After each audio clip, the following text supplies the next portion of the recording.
కొంతమంది మమ్మల్ని సోషల్ మీడియాలో ట్రోల్ చేస్తూ ఉంటారు, ఇదే నా విశ్వనగరం. ఏమంటే Rome was not built in a day. Time పడుతుంది, దేనికైనా టైం పడుతుంది. అందులో India like country where are cities have so many people, highly densely populated. And ఈ మాట అంటే కొంతమంది ఫీల్ అవుతారు కానీ కొద్దిగా సివిక్ సెన్స్ కూడా ఇంకా పెరగాల్సిన సిటీస్లో మనం 1 కోటి మంది ఉన్నాం, 25,000 మంది మాత్రమే మనం తయారు చేసే చెత్తని వాళ్ళు పాపం ట్రీట్ చేస్తున్నారు, వాళ్ళే మొత్తం కలెక్ట్ చేస్తున్నారు అనే సోయి లేకుండా ఉండే వాళ్ళు ఎవరైతే ఉంటారో వాళ్ళు కూడా అందరూ కలిసి వచ్చినప్పుడే సిటీస్ ఓవరాల్గా బ్యూటిఫుల్గా అవుతాయి, క్లీన్గా అవుతాయి, ఇవన్నీ జరుగుతాయి. కాబట్టి I feel we have made some progress. కొంత పని స్టార్ట్ చేశాము, SRDP అని చేశాము. చూస్తే ఈరోజు మీరు హైదరాబాద్లో చాలా ఫ్లైఓవర్స్ కనబడతాయి, అండర్ పాసెస్ ఇందాక మీరు అనేది కనబడుతున్నాయి. కానీ that should not stop right there. In fact we should push more and more people towards public transportation. Metro పూర్తి చేసాము, ఫస్ట్ ఫేజ్ ఒక 70 కిలోమీటర్లు అయింది. కానీ నా గోల్ ఏంటంటే 70 కిలోమీటర్ల మెట్రో సరిపోదు. ఇప్పుడు ఏం చేయాలంటే మనం అల్టిమేట్గా ఇప్పుడు మీరు పెద్ద పెద్ద సిటీస్ ఎక్కడ చూసినా వరల్డ్లో అర్బన్ మెట్రోపాలిసెస్లో కోర్ సిటీలు డీకంజెస్ట్ కావాలి అంటే 2 జరగాలండి. ఒకటి, కోర్ సిటీలో పబ్లిక్ ట్రాన్స్పోర్టేషన్ చాలా రోబస్ట్గా ఉండాలి. అంటే ఇప్పుడు ఉదాహరణకి మీరు మెట్రో దిగి మళ్ళీ ఇంటికి నడుచుకెళ్ళేటట్టు కనీసం ఫుట్పాత్ ఉండాలి, సేఫ్టీ ఉండాలి, లేకపోతే మళ్ళీ ఎవడో రోడ్డు మీద గుద్దేస్తాడు అనే భయం ఉండకూడదు. లేదా రెండవది, దిగిన తర్వాత కనీసం లాస్ట్ మైల్ కనెక్టివిటీ, నేను ఇంటికి పోయేదానికి ఒక షటిల్ లాగా ఉండాలి. ఈ 2 ఉంటే lot of people will migrate to public transportation. రెండవది ఏం జరగాలి, సిటీ డీకంజెస్ట్ కావాలి అంటే సిటీ చుట్టూతా శాటిలైట్ టౌన్షిప్స్ రావాలి, సబర్బనైజేషన్ని ప్రమోట్ చేయాలి. అంటే ఇప్పుడు ORR ఉంది మనకి 160 కిలోమీటర్లు, దీని చుట్టూతా మనం if we can create self contained townships, that's why we brought out what is called as an integrated township policy.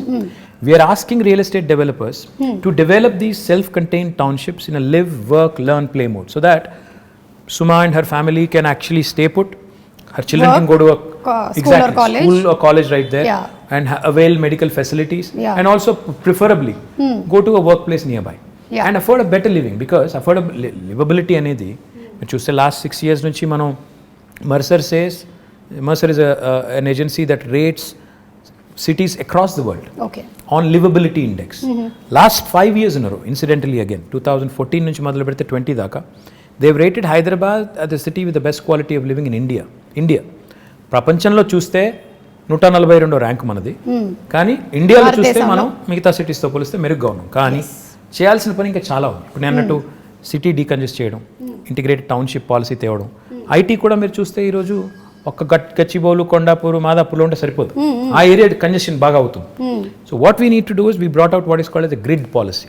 Grid అంటే growth in dispersion. We wanted to push IT also to Uppal, Nagole, Kompally. ఇప్పుడు development ఇక్కడ కనిపిస్తోంది, people want decentralize and take them to all nooks and corners. In fact, even the southern part of Hyderabad, ఇప్పుడు మన airport పక్కన మనకి 2 electronics manufacturing clusters ఉన్నాయి. మొన్న వచ్చిన అమెజాన్ కూడా అక్కడికే వచ్చింది. సో మనం 4 వైపుల సిటీకి సీఎం గారు అదే చెప్తుంటారు, north, south, east, west plan చేయండి. దాంతోపాటు ఆయన ఏం చెప్తారంటే ORR మొత్తం 160 కిలోమీటర్లు, ORR ప్లస్ ఇప్పుడు రాబోయే రోజుల్లో వచ్చే రీజనల్ రింగ్ రోడ్ ఇవన్నీ కలుపుకుంటే ఆయన ఏమంటారంటే మీరు క్లస్టర్ అప్రోచ్లో డెవలప్ చేయండి. ఒకవైపు మొత్తం హెల్త్, ఇంకోవైపు ఎడ్యుకేషన్, ఇంకోవైపు ఇప్పుడు ఆయన సినిమా సిటీ అంటున్నారు, ఆ సినిమా, ఇంకోవైపు ఈ IT, ఇట్లా మొత్తం డీకంజెస్ట్ చేస్తూ క్లస్టర్ అప్రోచ్లో డెవలప్ చేయండి అని మాకు చాలాసార్లు చెప్పారు. సో జోనింగ్ కూడా అట్లా చేయమని చెప్పారు. So my point is we have all the policies in place. Grid policy అని చెప్పాను, which will ensure that promoters and developers will get additional incentives. మీరు ఉప్పల్ వైపు డెవలప్ చేస్తే, కొంపల్లిలో డెవలప్ చేస్తే IT పార్కు, మీకు గచ్చిబౌలిలో చేసిన దానికంటే ఎక్కువ ఇన్సెంటివ్స్ వస్తాయి. కాబట్టి అక్కడికి వెళ్ళండి. మా IT కంపెనీస్ కూడా ఏం చెప్తున్నాం, అక్కడైతే మీ ఎంప్లాయీస్ దగ్గర ఉంటారు, వాళ్ళ లివబిలిటీ బెటర్ ఉంటుంది, వాళ్ళకు కూడా కమ్యూట్ తప్పుతుంది, మీకు కూడా తక్కువ రెంట్కి వస్తుంది. So it's win proposition. వాళ్ళకి అట్లా ప్రమోట్ చేస్తున్నాం. Hopefully combined synergy of all of this will help the city grow on all sides, and hopefully our children will have more lung spaces, more fresh air to breathe. And fresh air అన్నాను కాబట్టి ఇంకో మాట కూడా గుర్తొచ్చింది. We've recently approved an electric vehicle policy. Oh, okay. This electric vehicle policy works on 2 levels. ఉదాహరణకి ఇప్పుడు మీరున్నారు, you want to buy your son a 2-wheeler అనుకున్నాం. Okay. మీరు EV కొంటే government is giving you a lot of incentives.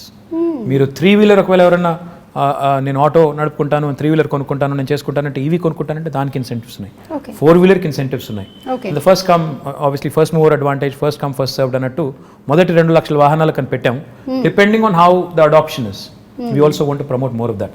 Public సెక్టర్లో ఉండే buses ఉన్నాయి, మా RTC బస్సులు ఉన్నాయి కదా మనవి, వాటిని కూడా మనం ఎలక్ట్రిక్ బస్సులు తేవాలని.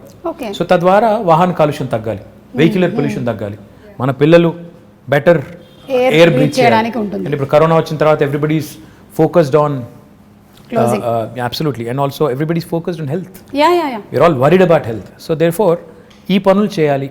పొల్యూటింగ్ ఇండస్ట్రీస్ని కూడా హైదరాబాద్ లోపల నుంచి బయటికి పంపించాలి. ఆల్రెడీ మేము ఏం చేస్తున్నామంటే ఒక 13 ప్లేస్లు ఐడెంటిఫై చేసాం. ఆ 13 ప్లేస్లో but see when you want shift a polluting industry, that does not mean you want shift the pollution. You want shift, it's not about shifting the problem. మీరు ఆ ఇండస్ట్రీని ఇంకో చోట పంపినప్పుడు అక్కడ కూడా రేపు పొల్యూషన్ వెదజల్లకుండా ముందే మొత్తం effluent treatment plant, sewerage treatment plant పెట్టి అప్పుడు పంపాలి. సో దానికోసం కొద్దిగా సమయం అంతే కదా, న్యాచురల్ అక్కడ కూడా ప్రజలు ఉంటారు కదా. సో అందుకోసం అక్కడ కొంత టైం పడుతుంది. But will shift almost 1,000+ industries outside of Hyderabad. Oh, that should really make amazing, Hyderabad. Absolutely, that should make Hyderabad one of those rare cities where air quality index will be good, where industrial pollution, vehicular pollution, etc. will also be taken care. So these are all the things we have lined up in the next couple of years to do. So ఒక్కసారి మీ personal space లో ఇది rare అనుకుంటాను కదా, మీరు తక్కువ మాట్లాడి ఎదురుగా ఎక్కువ మాట్లాడడం. అవును, మీరు మీ కాలేజ్ డేస్లో కూడా మంచిదైంది, యాంకరింగ్ వైపు ఎప్పుడు ఆలోచించలేదు. Just joking. Okay, I can still think of it if somebody is willing. No, you are a person when you speak, మీరు ఎక్కడికి వెళ్ళినా, ఏ వెన్యూకి వెళ్ళినా, I've seen you speak even in movie functions also, you can speak relevantly and people can listen to you. Thank you. Yeah, so you have that command of holding over that subject that very few or rarely seen in politicians. Very kind of you to say that. Thank you so much. So ఇప్పుడు how do you balance this energy? ఎక్కడి నుంచి వస్తుంది ఇంత energy? What do you eat? KTR garu ఏం తింటారు? అది I'm not a big foodie. ఏది ఉంటే అది తింటాను నేను. I'm not very fussy. I eat all kinds of food and I'm not very particular about. అంటే రెగ్యులర్గా మేము తిన్నట్టు ఇడ్లీ, దోశ, అట్లా ఉప్మా లేదండి. నేను పొద్దున్న లేచి బంగారం, మధ్యాహ్నం సిల్వర్, రాత్రి ఇంకేం తింటారండి? అది ఇడ్లీ దోశ కాకపోతే సౌత్ ఇండియాలో పుట్టి పెరిగి what else will you eat? ఇంట్లో అదే పెడతారు, అదే తింటాం. లైక్ బ్రెడ్ ఆమ్లెట్ అట్లా. No, I'm not that I'm not that okay. Yeah. And ఎందుకు అడుగుతున్నానంటే బికాస్ మా ప్రొఫెషన్లో మేము ఒక 2-3 days వర్క్ చేసిన తర్వాత మేము రెస్ట్ తీసుకోవచ్చు. కానీ మీరు చాలా డెడికేటెడ్గా ఒక ఇంటెన్షన్తో ఈ ప్రొఫెషన్లోకి వచ్చారు కాబట్టి I don't think you get that much of time and space.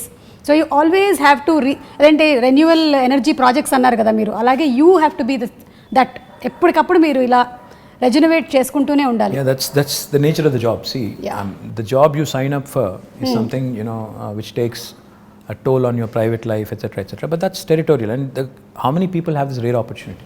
The way you have to look at it is every politician has a very limited shelf life. When you have that perspective, you should realize and remember that you have been given a brilliant opportunity to serve. Okay. ఉన్నప్పుడు చేయగలిగే చెయ్యి, కానీ లేని దానికి ఇప్పుడు నుంచే ప్లాన్లు వేసుకుని లేకపోతే నాకు ఇంకేదో జరిగిపోతుంది నేర్చి, if you're really not cut out for it, go away. నాకు ఇది కావాలి అది కావాలంటే కుదరదు.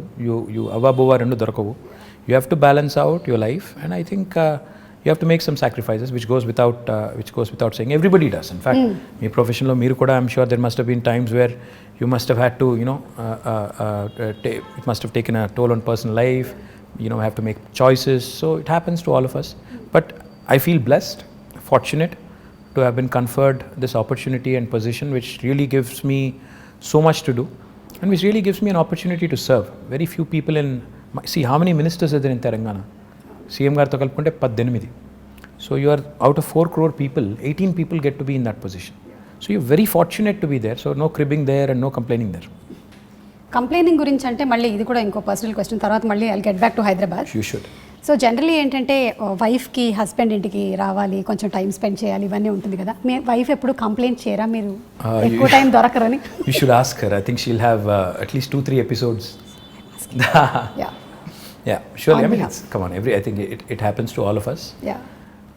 Definitely demand untundi, but you'll have to make up, in as many forms as possible. I think on that front I am not very good. So అక్కడ అడగాలైతే ఎన్ని మార్కులు వేస్తారని. I'm telling you, I'm not very good at that. So లేదు, but there must be a lot of I'm sure that you balance there and here. Not really. I mean, see, anybody who talks about work-life balance, I think is bluffing, because there is no such thing as work-life balance. Because when you work, life takes a backseat, and when that happens, typically there will be issues.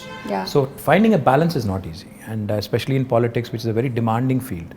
ఇందులో balance చేసుకుంటాను, నేను ఇది 9 to 5 నేను work చేస్తాను, నేను ఇంటికి వెళ్ళిపోతాను అనడం కుదరదు కదా. సండేస్ నేను వర్క్ చేయను అంటే కూడా ట్రై చేస్తాను నేను యాక్చువల్లీ సండేస్ వర్క్ చేయకుండా, కానీ but will be somehow dragged in and you'll be again asked to do certain things which you have no control over.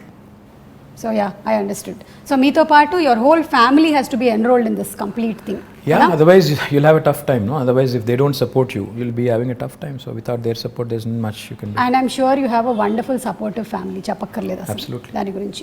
Absolutely, without a question. Yeah. And coming to the point of youth, మన సిటీలో like నాలాంటి youth చాలా మందే ఉన్నారు. Yeah. So ఈ youth కోసం opportunities ఎలాంటివి? How old did you say your son was? My son is 20, but I'm still a youth. Young at heart, yes. Yeah, young at I'm heart. also young at heart. That's what I keep telling my daughter who's 12. Who's 12. To be 12. Yeah. So ఇప్పుడు చాలా investments జరుగుతున్నాయి ఇక్కడ హైదరాబాద్లో. It's becoming a very big hub. So what are the opportunities going to happen for youth, in my humble opinion, I think just don't seek to be looking for a job opportunity. In fact, what I believe is in two things very strongly. One, today's youth, especially this generation, has a very high aspirational value. Yeah. They're not content in being job seekers. In fact, a lot of them want to be job creators. Absolutely. They want to do something on their Creative, own. They want వాళ్ళు to కొత్తగా. push the envelope. In fact, they are more exposed to the world.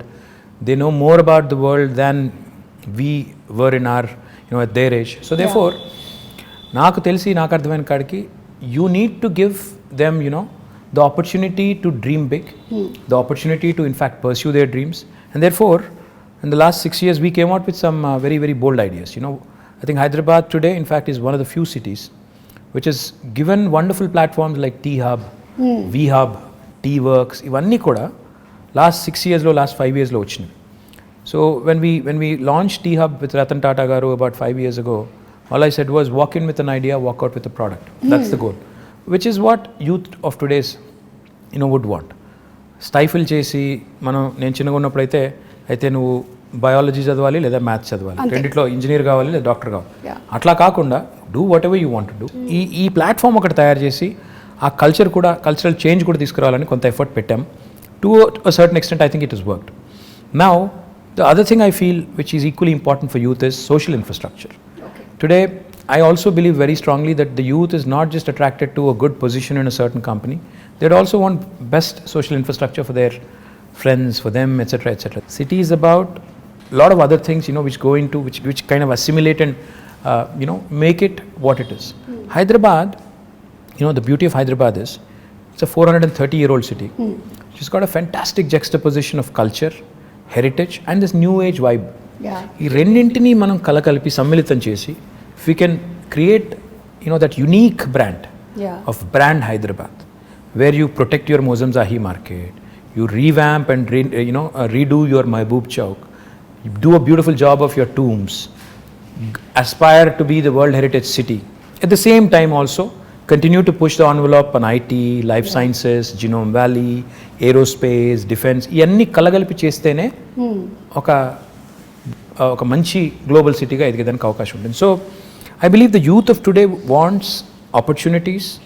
Like I said, job opportunities కావాలి, job క్రియేటర్గా ఉండాలని కోరుకుంటున్నారు, jobs కావాలని కోరుకుంటున్నారు, at the same time social life కూడా ఉండాలని కోరుకుంటున్నారు. So all of this in fact weave done to a certain extent in the last 5 years, and I do believe that the scope is immense. In fact, skilling, another very important aspect. We launched what is called as TASK, the Telangana Academy for Skilling and Knowledge. దానివల్ల ఇప్పటికీ మన పిల్లలు, ఇప్పుడు engineering చదివే పిల్లలు ఉంటారు, they very good in academics, కానీ presentation కాడికి వచ్చేసరికి సుమా గారి లాగా మాట్లాడలేరు వాళ్ళు. ఎందుకంటే ఎక్కడో there is a slip between here and this. అంటే clarity of thought is one thing, clarity of expression is another thing. Now that is where skilling comes in. A finishing school kind of skilling, that soft skills as they call it, అది మనం పిల్లలకి train చేయగలిగితే they will be able to. కొంతమంది పాపం పిల్లలు Telugu medium చదువుకుని వచ్చింటారు ఓ 7th 8th class వరకు లేదా 6th వరకు, then they switch to English. వాళ్ళంతా ఇంగ్లీష్లో ఫ్లూయెంట్గా మాట్లాడలేరు, వాడికి సబ్జెక్ట్ నాలెడ్జ్ ఉంటుంది, భయపడతాడు, మాట్లాడలేడు, ప్రజెంట్ చేయలేడు. సో ఆ సాఫ్ట్ స్కిల్స్లో శిక్షణ ఇవ్వాలని చెప్పి టాస్క్ పెట్టాం. లక్షల మంది పిల్లల్ని అట్లా ట్రైన్ చేస్తున్నాం. Skilling, up skilling and reskilling. ఎందుకంటే especially after COVID, unless you are equipped, you'll not find a job. Because economy has taken a beating, people are losing jobs. So we need to be upskilling ourselves, we need to be reskilling ourselves. So ఇవన్నింటికి సంబంధించి కూడా youth కోసం ఈ task లాంటి సంస్థలను encourage చేయడం, ఇంకా ఇతర NAC లాంటి NAC లాంటి సంస్థలను ఎంకరేజ్ చేయడం, ఇవన్నీ కూడా చేస్తాం.